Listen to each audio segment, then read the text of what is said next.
नमस्कार, आप देख रहे हैं भारत न्यूज। प्रधानमंत्री नरेंद्र मोदी रूस और ऑस्ट्रिया का दौरा कर भारत वापस लौट चुके हैं। तीसरे कार्यकाल में पहले द्विपक्षीय दौरे के रूप में रूस को चुनना कोई अनायास लिया गया फैसला नहीं है और न ही रूस के बाद ऑस्ट्रिया जाना महज एक संयोग है। इन दोनों देशों का दौरा भारत की अपनी विदेश नीति को मजबूती से आगे बढ़ाने के दो अहम पड़ाव हैं। यूक्रेन के साथ युद्ध के चलते रूस पर अमेरिका और पश्चिमी देशों ने भारी पाबंदी लगा रखी है।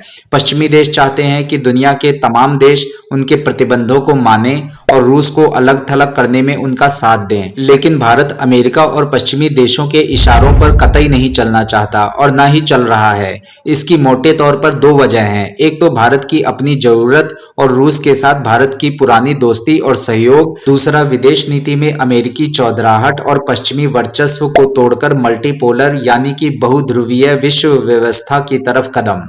145 करोड़ की आबादी वाले भारत के लिए ऊर्जा बड़ी जरूरत है। एक ऐसे समय में जब दुनिया यूक्रेन, रूस और इजराइल हमास जंग से जूझ रही है, तेल की आवाजाही और आपूर्ति पर भी असर पड़ा है और उसकी कीमतें बढ़ी हैं। इसका असर भारत पर भी पड़ना लाजमी था, लेकिन भारत में तेल की कीमतों को स्थिर रखने में रूस के तेल का अहम योगदान रहा। रूस को अलग थलग करने और उसकी अर्थव्यवस्था को कमजोर करने के लिए पश्चिम ने रूस के तेल निर्यात पर प्रतिबंध लगाया और उसकी प्राइस कैपिंग भी की, लेकिन भारत ने रूस से तेल आयात को नहीं रोका बल्कि बढ़ा दिया। एक आंकड़े के मुताबिक यूक्रेन युद्ध से पहले भारत रूस से 7 से 8% तेल लेता था, जो कि बढ़कर 40% तक चला गया।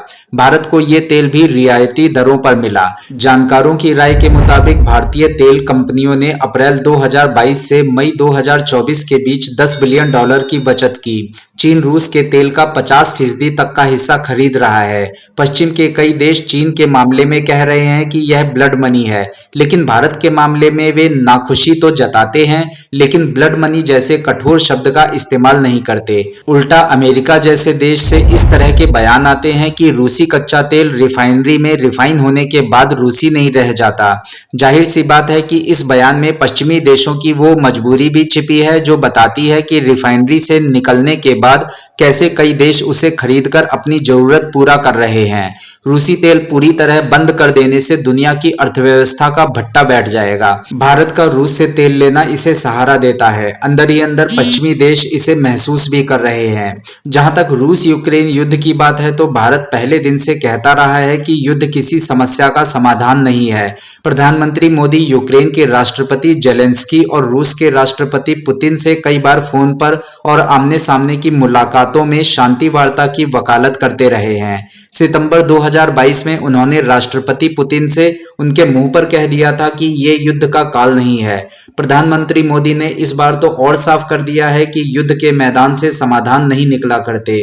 भारत यूएन चार्टर और किसी भी देश की संप्रभुता और क्षेत्रीय अखंडता के सम्मान की बात हमेशा से करता रहा है।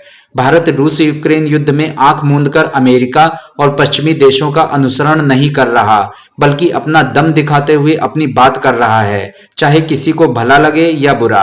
रूस के बाद प्रधानमंत्री मोदी ऑस्ट्रिया क्यों गए, ये भी सोचने वाली बात है। एक तो 41 साल बाद भारत के किसी प्रधानमंत्री ने ऑस्ट्रिया का दौरा किया, ये तो खैर पोस्टर पर छपने वाली बात हो गई, लेकिन इसका अर्थ इससे कहीं गहरा है। इस दौरे से ऑस्ट्रिया के साथ द्विपक्षीय संबंधों में एक नई गति तो आई ही है, लेकिन ये भी गौरतलब है कि आयरलैंड, साइप्रस और माल्टा के साथ ऑस्ट्रिया भी एक ऐसा यूरोपियन यूनियन का देश है जो नाटो का सदस्य नहीं है। इस तरह से रूस के दौरे के बाद प्रधानमंत्री मोदी एक ऐसे देश के दौरे पर गए जो यूरोपीय तो है लेकिन नाटो का सदस्य नहीं है। यूक्रेन रूस युद्ध के पीछे सबसे बड़ी वजह यूक्रेन के नाटो में शामिल होने की कोशिशें हैं।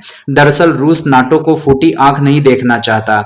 रूस से निकलकर प्रधानमंत्री मोदी किसी नाटो देश जाते तो लगता कि वे बैलेंसिंग एक्ट कर रहे हैं, मतलब रूस को भी खुश करने की कोशिश कर रहे हैं और नाटो को भी, और वो भी उस समय जब वॉशिंगटन में नाटो समिट चल रहा हो। वैसे प्रधानमंत्री मोदी ऑस्ट्रिया में भी वही बात कहकर आए जो उन्होंने रूस में कही थी कि युद्ध के मैदान से समाधान नहीं निकलता, यानी कि भारत के अप्रोच में एक रूपता है। भारत पश्चिमी देशों की चिंताओं को भी समझता है, लेकिन किसी एक पक्षीय समाधान के फॉर्मूले को नहीं स्वीकारता है, इसलिए भारत रूस के साथ भी है और यूक्रेन में मची तबाही के खिलाफ भी है। तभी प्रधानमंत्री मोदी ने राष्ट्रपति पुतिन के सामने हमलों की जद में बच्चों के आने पर गंभीर चिंता जताई, क्योंकि एक दिन पहले ही कीव में बच्चों के अस्पताल पर बड़ा हमला हुआ था।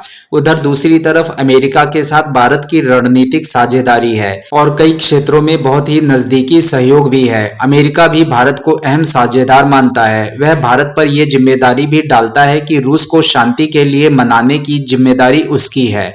भारत अमेरिका और पश्चिमी देशों के साथ संबंधों को भी पूरी तवज्जो देता है, लेकिन भारत अपनी स्वतंत्र विदेश नीति लेकर किस तरह चल रहा है, प्रधानमंत्री का रूस और ऑस्ट्रिया का दौरा इसका गवाह है।